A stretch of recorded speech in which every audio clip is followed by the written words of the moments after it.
you need to take ownership of your career and not wait for the perfect job with the perfect title and the perfect role to sort of just land in your lap, or the job description to land in your lap and say, okay, there it is. That's my track forward. If you want to be able to get some experience and exposure without investing in a master's degree first, you're going to have to be creative. You're going to have to take ownership and drive the car down the road you want it to go down, and stop and not wait for others or outside influences to give you the quote unquote permission to move forward.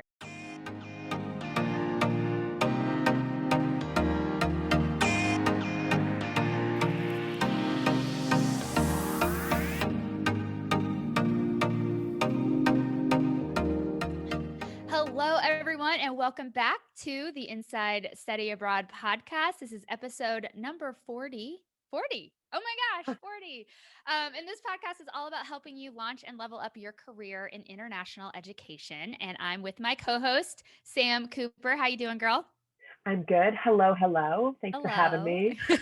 Well, you're always here now. I'm always So here. you're just like, now you're the host. So I don't have to get you a drink anymore. You're just like, here. Oh, man. Yeah. Right. The only reason I did these was for the drinks. Oh my gosh. I can't wait till we get to record these live and in person together someday. person. That'll be great. Yes. I get to come to London. Dibs. Yes. Let's do it first. London live next time. Yeah, that sounds good. Yeah. Thanks for listening to that, everybody. So welcome back to the podcast. So today we're going to be talking about hotly discussed and asked question when it comes to launching your career in international ed. And we're going to be tackling the question of, should you go to grad school or get experience first? Sam and I both have very different experiences around this, but we also have very strong opinions about this. So you're going to get a lot of great, I think, back and forth about like, well, you got to consider this and that. And so hopefully when you walk away from this episode, you'll feel more prepared to make this decision for yourself and the pros and cons of various directions that you can go. Before we jump into that, I want to make a big announcement. So I'm so excited for this. We, as you hopefully know, we launched the Global Pro Labs training series at the end of 2020. And we're rolling them out throughout the year. We've already done our marketing lab, which was great. And now in the first week of May, we're going to be delivering our education abroad advising lab. And Jason Kinnear is going to be our co-instructor on that program. Jason, if you don't know who he is, who are you? Where have you been? But Jason Kinnear is kind of a little mini celebrity, I would say, in international ed. He's worked in education abroad for a very long time. He runs international programs at University of North Carolina at Chapel Hill. So kind of a big deal. And he's going to be co-teaching that workshop and that lab for us at the first part of May. So if you're wanting to get in on the Global Pro Labs training series, you can enroll in that single lab or the whole bundle of all 5 labs. Just go to insidestudyabroad.com/labs and you'll find all the details and how you can enroll there. But we're really excited to work with Jason on that. He's a good friend of mine, and we're always like talking about how can we work together? How can we do something together? And we found it. This is it. So it's going to be a lot of fun. He's also the nicest guy, just the nicest He's guy. So nice. Oh my gosh. He'll probably stay on for 6 hours just answering questions Correct. at the end. That is correct. It's going to be great. And Jason, if you're listening, he's also going to be coming on the podcast soon. So I don't think I told him that yet, but he's going to be coming on the podcast to talk a little bit about his career track and trajectory as well. Yeah. So great. Let's get into this episode. Sam, let's talk about grad school first or experience first. What say you?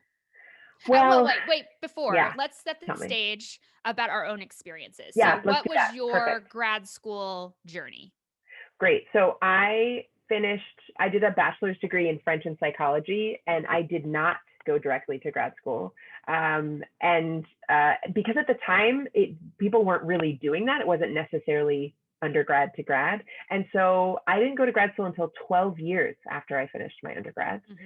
And my journey there was, I waited until I really knew what I wanted to study and spend my time doing. Mm-hmm. And I also wanted it to help boost my career. So help me get those next level jobs if I wanted to continue my career in international ed. So that's my very short version of how I got there.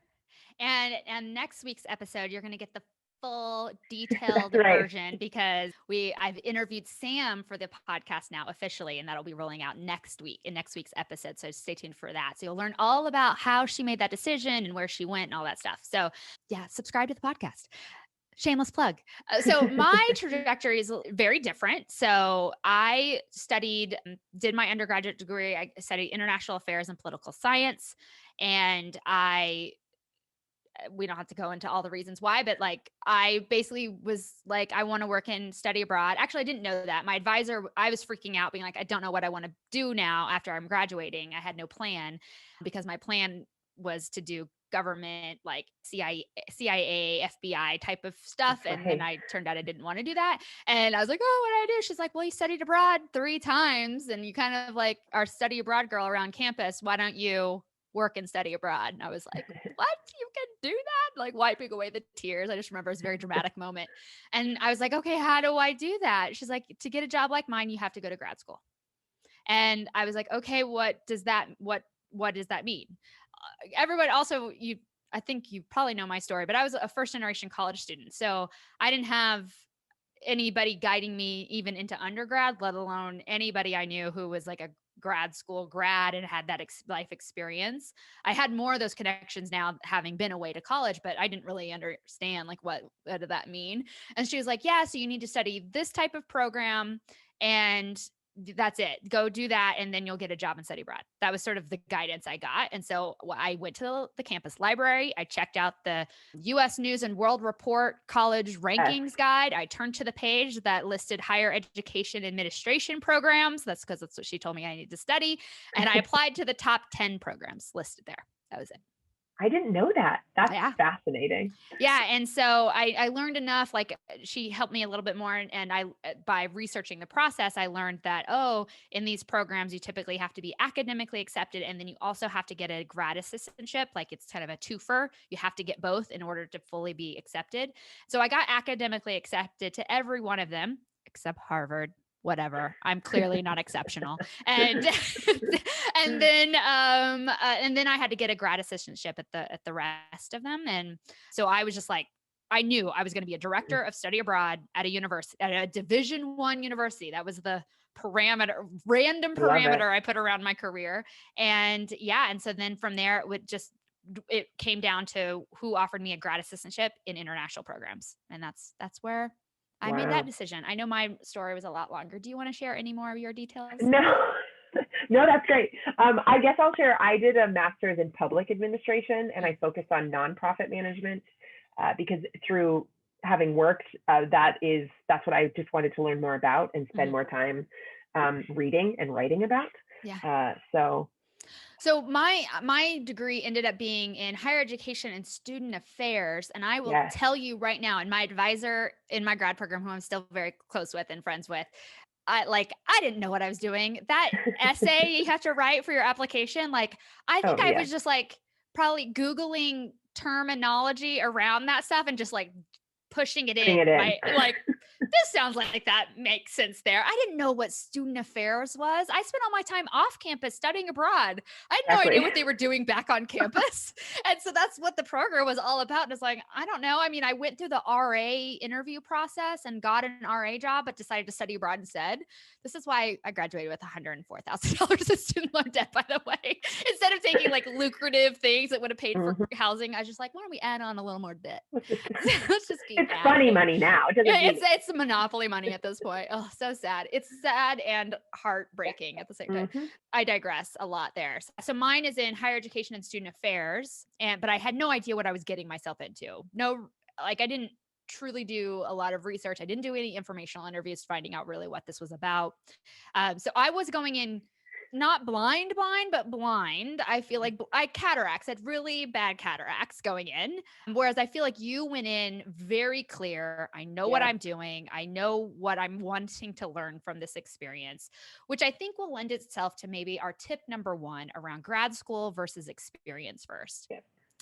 I don't think either of us are we're not anti-grad school. I have a grad degree. You have a grad degree. We're not anti-grad school, but I don't really regret my experience, which I know is not that helpful either. But at the same time, like if I had truly understood what I was going into, and I think I got lucky. Like I just got lucky that Yeah. it turned out great versus like I think other people just go into it and it turns out to be really expensive for them, or they're not really getting out of the experience what they had hoped from grad school. I think that the first thing you need to know about grad school is you can't go in blind. You need to Yeah. truly understand the program you're going into. What are the outcomes of those types of programs in terms of what you're going to learn, the experience that you're going to get, the connections you're going to make? What are alumni doing now as a result of that program? Yes. And Yes. that is like our first sort of recommendation around grad school. Don't do it like Brooke. What would Brooke do? Don't do it.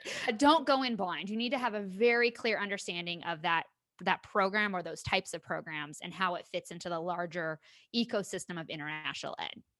Thoughts? Absolutely. Yeah. Do your research. And I think the most important thing you can do just to get started is actually do something you did, Brooke, is talk to an advisor. Okay, so they pushed you in that direction and they did advise you, but maybe talk to more than one person then. But talk to people that have done the program, talk to people that haven't done master's degrees, that have done them and how they've impacted their career. Just do some of the, the legwork to see. It's a big commitment in time, not just money. So just go in with open eyes. Yeah. And yes, there's always an aspect you won't know. I knew what I wanted. I went into my grad program with a pretty good idea, but there were things I didn't expect that I would get out of it. And there were, public budgeting was a course that I didn't know that I would be taking as part of that. And it was not my favorite course, but I've learned a little bit more about how public entities budget themselves. Useless information for me right now, but really? no. I feel like that's the kind of stuff that like is very tactical and practical that could be valuable. Yes, and I've got more from nonprofit budget management than public. That's just my own. Yeah. That's just because every entity is very different. If I had learned what I wish I'd taken was a course on how universities budget and pay for things and university finances. I did take that class. That's why I say that, because I'm like, oh, that was probably like make grad school worth it. That one class, it was like, how do we make the sausages and pay for the sausages? Yeah. Like that's what that class is all about, because you're going to learn some not pretty things about higher ed, but also like, this is how the wheels turn. This is how we have jobs. Anyway, I think that stuff is really important. And so maybe mine was a bad example, because I did a public administration degree, so it's really business degree for the public sector. But yes, that's the stuff you want to know what you're getting into, what it really entails. Yeah. And I think too, keep in mind that my advisor doing this, and she's a lovely woman, and she was wonderful to even help me. It's not her job. She's the director of orientation. So I had been an orientation leader the summer before, and came back from studying abroad and was like, had done an internship in government and was like, I don't know, like, no, this isn't for me, but I've been working towards this. I don't know what to do, and had that rough conversation with her. And she was the one that was like, higher ed, more student affairs, because that's what she had done. And she was like, well, if you want to work in a university period, this is the type of information you need to know, which frankly, like looking back, that was phenomenal advice. Cause I could have maybe gone to my study abroad advisor, who I was not like close with by any means, but maybe I could have probably should have said, hey, can I do an informational interview with you to just talk a little bit about what you do and how you got your job? Little whatever tip there. But I think that it accidentally served me very well in terms of, I'm so happy that's the type of program I ended up doing, that I didn't go strictly for international education. The only other type of grad degree that I feel like would have maybe been another area for me to explore would have maybe been an MBA. But at the time, I didn't know. I was like an international affairs kid. I was like, I don't know. I'm not a business person, like whatever that means. So I didn't really even understand what that could look like. But I'm really happy that it fell that way. But again, it was dumb luck, you guys. And so that's the big takeaway. Like, please don't just let the cards fall and like, hopefully this grad program will work out. Don't fake it till you make it on your application. And just like, hopefully they won't see through my BS. And I was going to say before, my advisor, we talked about it before, because I did a speaking engagement and did a keynote thing for my grad program before BC before COVID. And we were having beers after the fact. And I was like, did you know that I totally didn't know what the heck I was getting myself into coming into this program? He's like, oh yeah, we knew. We Yeah. talked about you. We're like, she's got great potential, but she has no idea what she's talking about. That's like awesome. Fantastic. Thanks for taking a risk Get a on chance. me. Yeah. Yeah. So what's like for Amazing. you, like what would be the next best piece of advice? And besides, so our first advice, don't go in blind, truly understand the type of program you're going into and what the end goal is for you. What would be the next thing for you? I mean, my next thing is experience. So it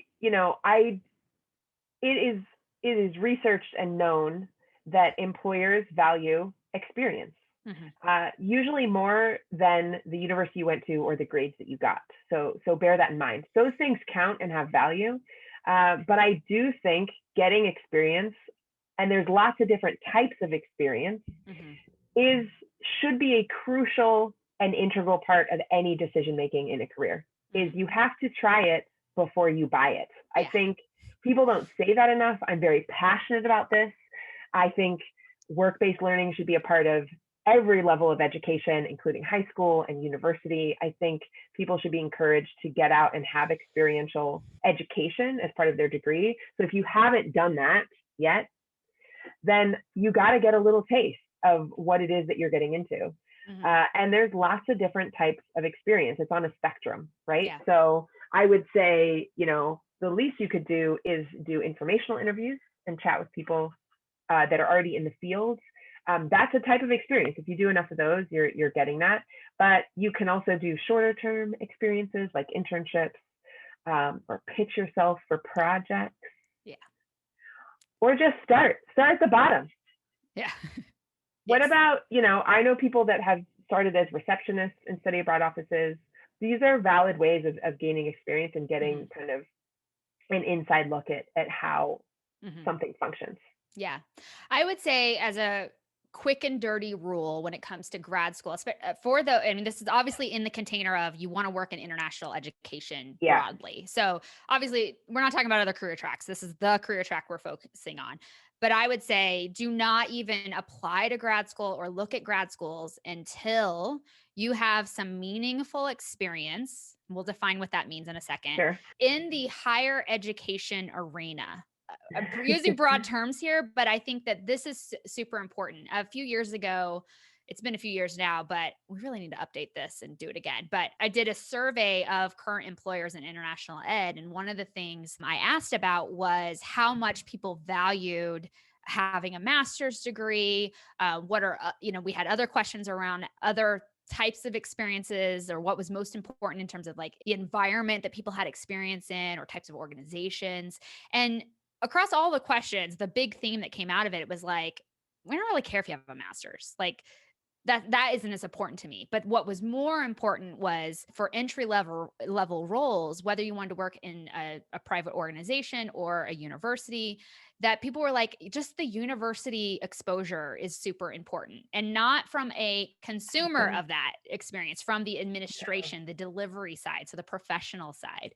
And so I think even if you can't get the job as the receptionist in the study abroad office or a program assistant, that, first entry point, there's nothing wrong also looking at advising roles outside of that department or receptionist roles outside of that department or any other part-time, full-time, project-based, maternity hire, cover type of roles where you can at least see how a university works, because you have to understand the larger board. I always say that like study abroad is just, if you think of higher education and meaningful travel, or not meaningful travel, but higher ed as a monopoly board, study abroad is just like one little square on the monopoly board.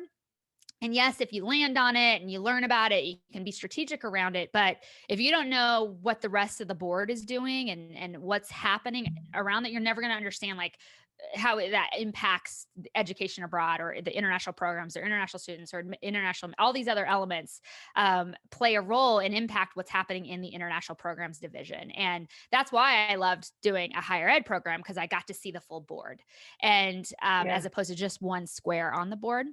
And so I think if you're looking for that next level or looking for that exposure and that experience, think broadly about universities or within a private organization that works with universities and maybe works with lots of universities.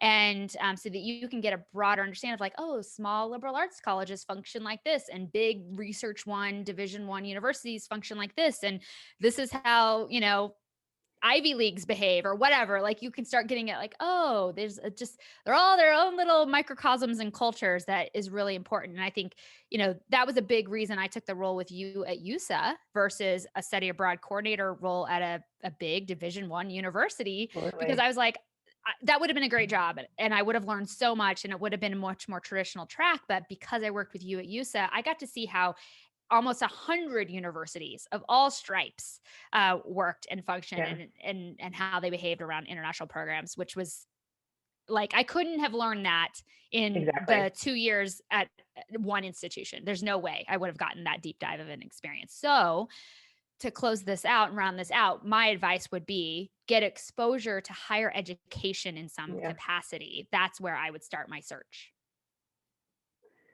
absolutely. And I think if grad school is still on your path and you decide to do it further down the line, like I did, I was a much better grad student because I had experience. Mm, Because I had real world examples to draw on when we were writing papers, talking about issues, problem solving. It made the experience for me more well rounded. And I know that some of the students in the program that had just come from undergrad struggled a little bit more, and I think there's programs that are good for early career professionals and that might be better suited to people that have been out in the field. But just bear that in mind. I do think experience can make your grad experience even more impactful, mm, because you have something to draw on. mm. And then you have that experience in grad school to reflect on it and then take it into the next step in your career. And we're not the only ones who think that getting some experience first is super important. I was just having a conversation with Chris Holloway, who's president of CIS Abroad, and we were just chatting and we were talking about careers and stuff around international programs, and she's like, "Oh, I always tell people go work in the field a little bit before you make that decision about grad school because you don't really know what you need to choose until you've gotten that exposure and that experience." And I'm like, "Yes, preach, do it." Yeah, So let's talk about what a meaningful, because you broke them down a little bit, but let's talk about sure. what experience and exposure could be. So obviously there's the obvious one of like get a job, Get a job. get a Yeah. full-time job working at a university or working with an organization that works with universities. That I think is clear. There's lots of job boards for that. It's a very traditional process. But Yeah. outside of that, there are so many other ways that you can get experience and exposure. Talk a little bit about the informational interview side, because I thought that was interesting that you said you Yeah. could do enough of So those. no, I don't think people do. And I think it's a powerful tool. And it might not give you experience that you can put on your resume, but what it does is it helps you start building your network and talking to real people that you can use to determine and explore what you like and what you don't like, what you might like and might not like. Mhm. And it's a really simple concept. You find someone in the field that you're interested in. So it could be a university or provider or etc. And they don't have to be the CEO, right? They could be someone that's entry level that has just started. It could be someone mid-career, and it can be higher along in the career. In fact, I recommend you change it up with each person that you talk to, so you're getting a true idea and landscape of what that is, and you simply ask them to talk about themselves, and people love to talk about themselves. Yeah. So it's really just a matter of an email or a phone call. I'm interested in this field of work. I'd love to hear about your own career journey and hear about what it's really like to do your job. um, and that's it, and they talk about themselves. Mhm. There's lots of resources online for informational interviews, but you're not asking for something other than just to listen and learn. Mhm. And they don't always have to be about the field. You could have someone that you admire give you feedback on your resume, give you feedback on an application. There's different reasons that you can reach out, equally for mentorship. Mhm. But I think it's a powerful tool that people don't use enough. However, I will say that people in our fields use it a lot. I've been asked several times for informational interviews, and I always say yes because I'm always happy to share my experience and help point people in the right direction. So that's just a great way to start exploring. Same thing with grad school, right? You can do the same thing, exploring that. So that's a good entry level point. You don't, and you can just explore, find people, connect with them on LinkedIn, send a simple email. I think the next type of experience that people often don't think about or try for is just pitching themselves for project-based work. We go over this in detail inside of the Global Pro Institute. We have a whole module about this, lots of strategies and how to pitch yourself and what that looks like. But I think this is really, especially right now, as the field is either just trying to get our footing again, just as a ecosystem. And then obviously organizations are still like, things are taking an uptick, but there's still a lot of uncertainty. And this is a really wonderful time, especially for those of you who maybe now find yourself out of work, maybe you were working in the field previously, is that project-based work can be a great entry point to giving you that taste of something new, gives you more experience. It supports an organization or an office in hopefully a really meaningful way, but also can be that like bridge maybe to crossing over to a new area of the field, or just giving you enough insight into this world to know whether you want to go whole hog and go for the grad program and go all in on this. What we hate to see happen is you're like, I loved study abroad. It was great. It was the best thing I've ever done. And I want to work and study abroad now. You go to grad school, you do all the work, you hustle, you grind, and then you get a study abroad advisor job. And you're like, wow, this is not nearly as fun or sexy as my study abroad program. And we could have told you that. We could have told you that up front. And that maybe like your affinity for the study abroad experience is really about participation as opposed to delivery and administration. And they're both wonderful and valuable. And we need great and smart, talented professionals in our field. But just because you loved study abroad does not mean you will love working in study abroad. And there's so many different roles in study abroad now that it's, you know, it's not just an advisor. There's lots of different things you can do.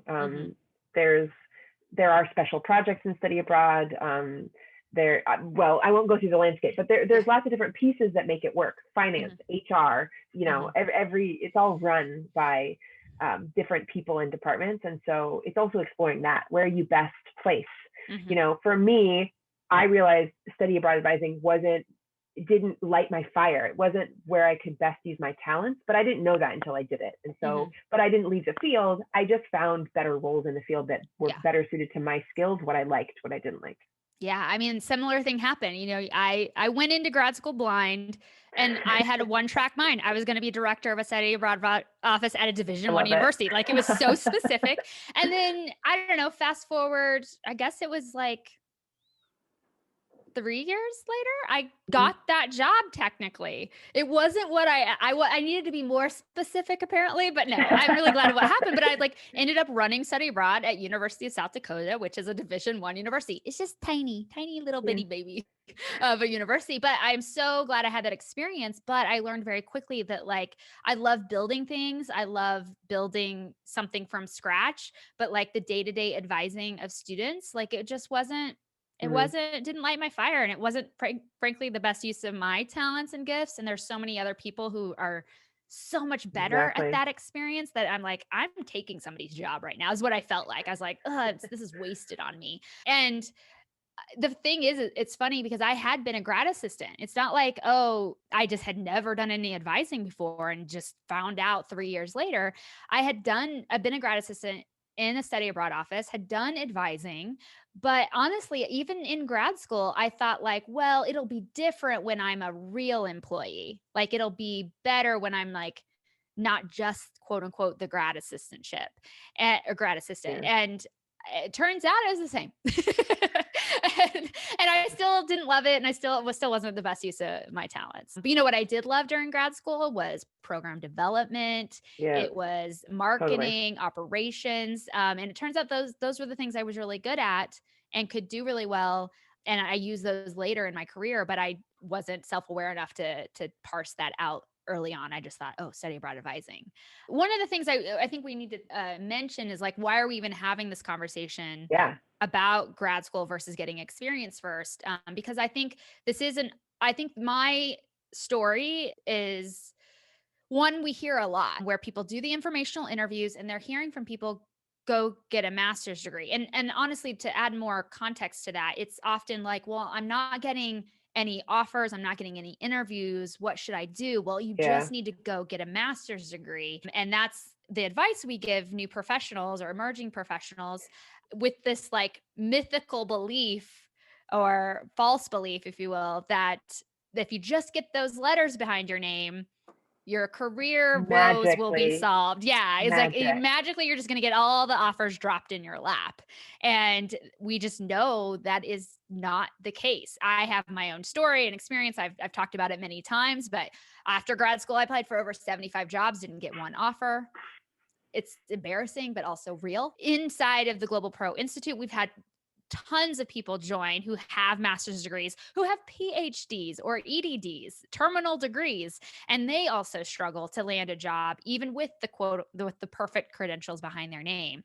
And Yep. so while it is a box that can be ticked, that could be helpful, it is not going to be your silver bullet to actually landing a role in the field. There's just so many other Right. variables to it that you can actually control. You can control like how you stack your resume with different types of experiences. You can control how you network and who you try to get connected to and advice from and mentorship from. You can control your brand and how you're contributing to the field without permission from any type of role or job. All these elements, you can control your application and what it looks like and what you're including on it and how you word it. All those things you actually can control. And then the other thing you can control is whether or not you have a master's degree. And I always tell people, I was like, unless you've like topped out and controlled and like maxed out all those other variables, then I would think about grad school. That's just the way I think about it. I get to say that from and I have to admit this, I'm very like quote unquote privileged in like my academic pursuits because I accidentally got a grad degree, like totally clueless. And so now it's like I get to go through life with a master's degree. And so life is so easy. But I think my experience shows that like, yes, for all intents and purposes, I did everything right, but it was still super hard. And I think other people have experienced that as well. Yeah. And I think there is the real hurdle that many jobs have where a master's degree is required, not just preferred, but required. And sometimes they say preferred, but guess what? They actually mean required. That's a big pet peeve of mine. And the truth is that it for some people it is a tick box, and I get that. But you should also want to do it. You should also want to spend that time studying and reading and painfully writing papers and having deadlines. And I mean, it's painful. Can we talk about that? Oh, like, I mean, we could have a whole other episode about like going through grad school and maximum. We'll definitely do that and elaborate on the actual grad school experience. I think too, a component of this to keep in mind is that I don't know what your funding situation, but I'm once again, this is dumb luck, but I didn't pay a dime for grad school. And so I also just got lucky that I happened to be recommended programs where your grad assistantship, which was required, also paid for it was just how it worked. And I also got, was running a residence hall. So I had free housing plus a stipend. So I got lucky that I didn't fall forward into like a massive amount more debt because I already had a lot of debt from undergrad. And that's what my biggest fear is for people is that they go in blind and they're just like, okay, everybody said I should, and I don't want to name any programs, but all these programs that have a pretty high price ticket to them. And of course there are other programs that you can do just like I did. And if you know that's your track you want to do, I say, go all in, like get into those programs so you don't have to pay anything. But I think people aren't making those like decisions. They're just flopping into something and being like, hopefully I land on my feet and it works out. And I got lucky that it worked out, but it's like, dudes, I could also have broken both my legs. I don't know if that's a horrible analogy, but we're going with it. I told you I'm punchy today. Okay? Grad school or broken legs? I mean, it's either one. Yeah. It'll break your legs or it won't. It's those two options. I would definitely recommend if you can find programs where you get assistantships and they can help pay. Mine didn't have it included. I did pay for mine. I did get a graduate assistantship that helped, but I didn't have housing. So my debt came from living, being an adult and having to feed myself and pay rent and things like that, which is the expense. I mean, that is part of the expense as well. I do think employers at universities should be, and I think this does happen, maybe Brooke, you know more than I do, where if you don't have a master's degree, you're able to do one whilst working there. I think that should be more encouraged, because the expense is real and it is a big expense. And you know, I don't know if I'll ever pay off my student loans. They're there. I think about them. But that's a real consideration. I think we, even as a field, should be talking more about, is the expense we're asking people to put on themselves just to have a career in the field. I think to put this in like another kind of juxtaposition or comparison to outside of our industry. Yeah. So for instance, in like the finance consulting world, like not in international ed at all, I've had lots of friends who've gone into that arena. They don't ever go into it with an MBA ever. And they often sort of do get to a point where they either become like in the finance world, this is what I've been told, they either basically become like a director level or VP level, or they like exit and go to get an MBA. And the whole reason they go to MBA is for networking, because once you have the MBA in their field, that like catapults you to the next level, income wise or title wise, all the things. But they often, like, it's not free, like definitely not free. They go into massive amounts of debt for this, but in comparison to their earning potential as a result of that investment, they're going to be making multiple six, figures as a result. And obviously depending on where they live could be even more than that. And so taking on a $200,000 loan for your MBA is reasonable if you're like, well, I'm going to be making $500,000, right? These are not numbers you are going to hear in international ed unless you own the company who owns the company. Okay. Yeah. I'm just going to say that right now. And so as a result, like, I mean, I don't have an NDA, but I don't want to like air other people's laundry, but like people weren't even earning that much like at Go Abroad, if that puts it into context. Like that's not the money in international ed. Yeah. Yeah. And so then asking people, to take on $50,000 in additional debt to get a job that's going to pay them maybe 40 grand a year. Maybe they get that job. I just think that it's lopsided. It's like, it's a lot to ask people to do. I think it is. And frankly, I just think as educators and as we know higher education in general, we know access, diversity, access, inclusion, all of those elements, like financial access in those things is a huge element of this. And basically by telling people you have to go get a grad degree and go into more debt is asking people who are already privileged, who have that luxury of taking on that level of debt or the wherewithal to understand what that's going to mean for their future. That's like, either we're we're underserving people who don't understand what they're getting into, or we're only making it accessible to people who are like, oh, okay, I understand this investment and the taxing that's going to have on me financially moving forward. Yeah. And we don't have this conversation a lot. I think we talk about diversity, inclusion, and we all of it, but as professionals in our field, it's like, it's a kind of a privileged group that gets to come in here. Yeah. I do wonder if it'll change as the conversation on higher ed in the US and really worldwide changes after the pandemic. I do wonder if these things will flux and change, especially the hit that our field has taken. So there's going to be a big, I imagine, I hope, there's going to be a lot of people that will be hiring because there's going to be a need, because students have been waiting. People have been waiting to study abroad. And so I do wonder if that conversation will change around the degree inflation. Do you really need to have a master's degree to do an entry-level job in the field, or do you maybe need it for mid-level, senior level positions? Right. Yeah. I think too, I think it could go either way. I think it could either, we could have these hard conversations and kind of come to terms as a field, like maybe this isn't necessary at this level. We need to reconfigure how we do this, or it can go like it did in 2008, 2009, where everybody doesn't have a job. So they all flock to higher education and just stack their credentials. So they look like they were doing something, productive with that time. as opposed to just like, I was just laid off and couldn't find a job. And I get the allure of that. I mean, frankly, I went to grad school because I didn't want to, I needed a plan. I'm like classic millennial, like I need a plan.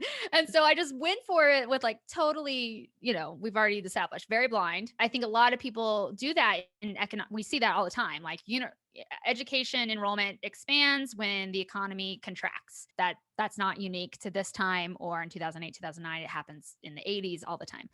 And so I think I'm a pessimist, but I see it more leaning that way. I see people being more like, well, I'll just get it out of the way. And which is fine and I'm fine with those decisions as long as they're decisions and not defaults. And again, then it comes down to like, okay, which program are you going to choose? Make sure you're strategic about that. And you're not just being like, well, it's online and I can do it in the evenings and that's it. Those are the only considerations. And maybe those are big considerations for you, but I feel like we'll do a whole other episode on choosing a grad program, because I think that is a good conversation to have. But coming back to this core conversation about grad school first or experience first, and then what does experience actually look like? So we talked about like project-based work, pitching yourself for that, getting into the mojo of seeing where you could like help solve a problem or deliver on something that's can be really powerful. But I think the next thing is like just doing an internship in our field. And I mean, this is a shameless plug, but also just a reality of what it is on the ground and why GPI exists and what we do exists is because there is not a clear way to get an internship other than pure hustle. And you can do that. And if you got that hustle, I commend you. And I say, go for it, rock it, get an internship. But in my experience working with, 500 GPI members over the past 5 years, even with me guiding them through, pitching themselves for project-based work and internships, it's really hard. Our field isn't really great about understanding how to supervise interns and what does that really look like. And they just see it as like more work. And so they're less likely to say yes, or they already have a grad assistant. They're like, I have help and assistant, all these things. We don't make it really easy or clear how to get internship exposure to our field. And that's absolutely why GPI and the internship component exists, because it doesn't exist anywhere else unless you go invest in a grad degree. And I'm very passionate about this. I know I'm talking a lot, but it's like, this is my like, if I die saying anything, it'll be like, don't get a grad degree, get an internship first, because I'm super passionate about this particular issue. So getting an internship, I think, is really valuable. Obviously, we do that inside of GPI. If you want to learn more, just go to insidestudyabroad.com/GPI. We're going to be opening up enrollment again at the end of April if you're interested in that. But I think this is really important. This is why I love internships and project-based work, because they give everybody an out. Like there's a start and stop. And so whether you discover like, wow, I really don't like this type of work or this type of organization or this team I'm working with, there's a very clear ending and it's accepted by all. And there's no like weirdness of like, I think I'm done and I want out, or at the same time, it like can reinvigorate you and give you much more clarity about future decisions on whether you apply for more jobs, you choose a grad program, you're more networked now, you have more things on your resume to discuss. All these things can come from this container of experience as an intern. I don't know. I know I've talked a lot. What are your thoughts about internships in international ed? All the things. Well, I mean, I am quite passionate about them and believe in them, because it's this type of experience of trying out a field. It gives you a lot of benefits that other people won't have. And again, you can hustle for your own. You could do a grad program and they have one in them. But I think what's important, however you get it, what's important from them is you're getting a network. So you're networking with someone. You are getting mentorship and supervision from someone in the field. You're able to work on a project and deliver it and have that on your resume and say, I did this. You're able to actually see how people communicate, how the businesses function, how do all these pieces fit together. You can't really see that unless you're in it. You're in the staff meetings, which might be on Zoom now, but you're at the water cooler, as it were, and really experiencing how all the pieces fit together. And so they really truly are invaluable. And that's why I feel so passionate that everyone should have experience, whether it's paid or unpaid, in order to get to get a taste of what it could look like. I think it's also important to realize what you like and don't like, but also what you're good at and not good at. I think a really good internship experience is also not liking it and realizing this isn't for you. That's powerful. That saves you lots of time and money. And even better, maybe realizing, oh, I like this company, but maybe this isn't the role, or I like the role, but maybe this isn't the right fit of company. These are all powerful decision-making experiences that you can have that can help kind of push and craft your career. Yeah. You can't do it without the experience. Yeah. And I think two things I want to mention about that is just to hammer home this concept of deliverables. Because, like I'm always like, the delivery, what are you actually producing at the end? Because, when we do our coaching inside GPI, I'm always like, people are like, well, I don't know what to, should I include this on my resume? Do I talk about it in the cover letter? Like all these things. And I'm like, well, I don't know. What did you do? And why is that going to be valuable to the person looking at that thing, the hiring manager, for instance? So I'm always about like, what are your deliverables? Because you want to reverse engineer it. What do you want the resume to say about this internship experience? Do you want to say you managed and grew their social media following? Do you want to say you built out a program proposal application process for faculty? Do you want to say that you researched and created an emergency response system and recommendations? Did you want to say you did surveys and evaluations for the accreditation process that the university is going through? I mean, those are all very different internships and different deliverables at the end of them. And so when you unpack the type of things that you think you might want to do in international ed, you have to sort of start thinking like, well, what would fill in some of the gaps I have or my knowledge gaps? And how can I get exposure to that to then figure out what I'm going? And that's the kind of thing, I mean, again, I love our program because I think it's amazing, but that's what we help you figure out inside of GPI is where are your gaps? Where do you need to fill those gaps? How do you fill those gaps? And then can we place you in an internship that's going to help you start teasing those things out for yourself? Exactly. So I'm definitely on the side, if we had to pick sides, of experience first. Experience before grad school and continuous experience. I mean, the truth of the matter is careers aren't linear. Maybe they were at one point, but they're definitely not now. And it's learning from each experience to get you to the next one. But it's not a straight line, right? We all have different S curves, right? So did you remember? Teasing this out for our next week's episode is my interview with Sam. And if you want to hear about a very successful career, but is not a straight line up and to the right either, then tune into next week's episodes to hear all about that. Because my career, you could argue, is very similar. And so everyone thinks like, oh, but now you're here and it must have been so easy and no friction. And I'm like, let me tell you about the friction. There was lots of yeah, absolutely. And so we'll talk about that in next week's episode. So make sure you subscribe to the podcast. Yeah. So I feel like I'm also team experience. And I think a lot of people are. I think the big sort of elephant question in the room is, but I still can't get I can't get a job. And that's, I think, where being more intentional and strategic about gaining some meaningful experience in the field is valuable. So coming back to like the employer survey, that I talked about, how people value the higher education exposure. So if you can do anything, whether, and get creative, whether you pitch the study abroad office at your alma mater, or you were involved in a campus organization or a sorority, fraternity, or leadership programs, and just say, reach out to the person who runs that now and be like, can I do a 6-week project internship with you? I'll do anything. I know you work on XYZ types of stuff. I'd be happy to help. Get creative, show them how you can add value in that experience. So you can sort of now logistically have something on your resume, but also get a little peek. And as Sam already mentioned, we talked about the networking and mentorship, all those things, but just start getting creative about getting something on your resume and some kind of exposure before you make that decision about grad school. Because once again, it is not a silver bullet. It is not going to guarantee you a job after you finish. I think we've covered this. What do you think? I feel good. I feel like we spread the wisdom.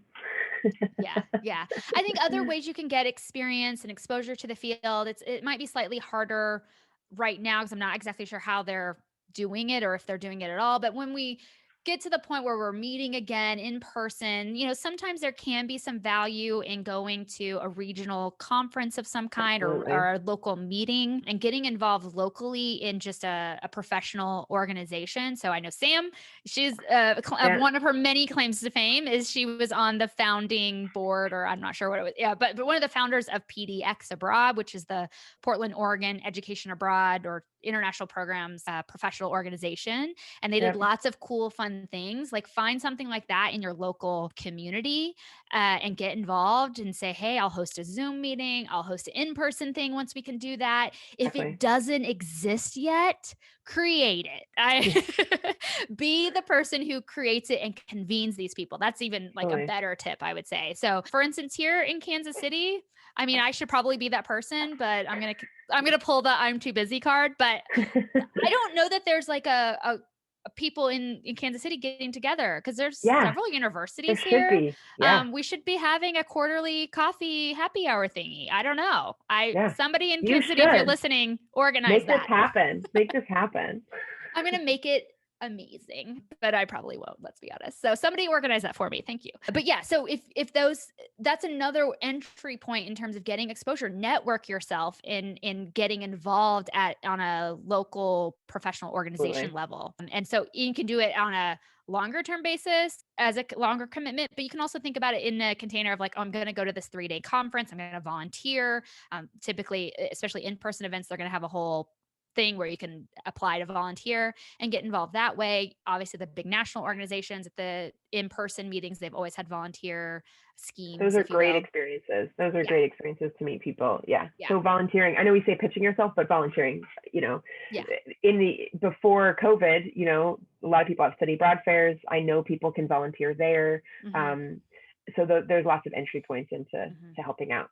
With international students, there's lots of programs they run for international buddies and things like that. There's lots of ways to volunteer and get involved. Yeah.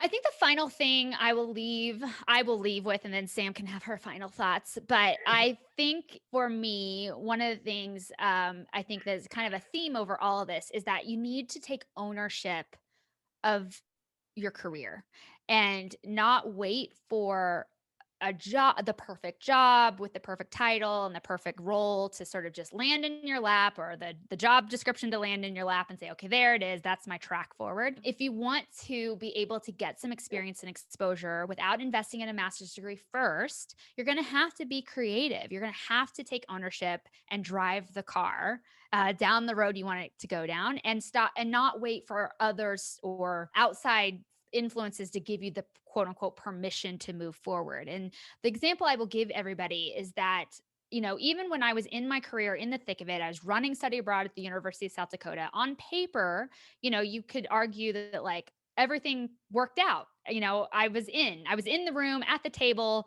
sitting at the head of the table, if you will, in some capacities. And so you could say, oh, I did it. I didn't then catapult to director of operations for global educators, and then, senior vice president to go abroad because of that job. Those things happened as a result of me on the side, taking my career by the horns, if you will, and deciding that like, I have these other interests, I have these other talents, and I worked on them on the side. I started Inside Study Abroad as a blog on Blogger and started teaching myself about online marketing and recruitment and all the, search engine, all these other things that were valuable to these other organizations. I didn't know that at the time. I didn't know I was priming myself for those things, but I just leaned into my curiosities and my passions, if you will. And those are the things that I did outside of my traditional big kid jobs that actually catapulted me further in my career. And it actually ended up being a much better fit than even working at a university. And I didn't wait for somebody to say, Brooke, you're allowed to start a blog called Inside Study Abroad. You're allowed to talk about the professional world of international education. You're allowed to have ideas and opinions about how we fund study abroad programs. These are the things I was writing about at the time. Nobody was reading it, but I was writing about it. And I was reading. Oh, thanks. And I think that is one of the things that I'm very proud of in my career. I didn't even know it at at the time, but I didn't stop and go, what if like that big name at that big university or the, people who are leading education abroad at NAFSA, they read my blog and they're like, who does she think she is? And there may have been people who thought that, but I did it anyway.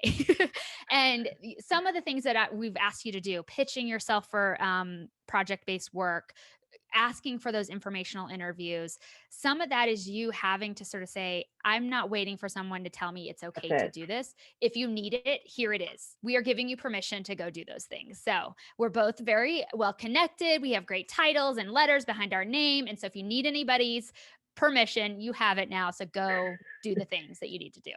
Final thoughts, Sam? Yeah, I think, my final thoughts are that I think people can get really caught up on titles. I have done informational interviews with people that are maybe nervous about a role being below them in some way. That's not the right way, but I do understand you get a master's degree, you expect a certain level. But I think the biggest thing that I've learned in my career is that sometimes it pays to be humble and sometimes it pays to take a lateral move or a move down in the benefit of your future career. Mm-hmm. Again, it's not it's not sort of one straight line between A and B, but actually it's quite curlicue. And I would embrace that because I think that's where the learning comes.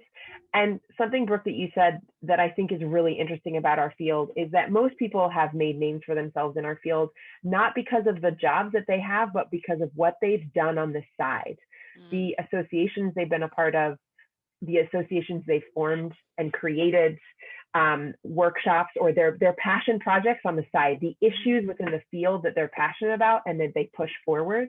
And they didn't ask for permission. These are things that I do think our field encourages that you have your interests and grow them. And so I think those would be my two big takeaways is that, it's not going to be a straight line, but also you have to know what your passions are. You have to know where the issues and issues and sort of current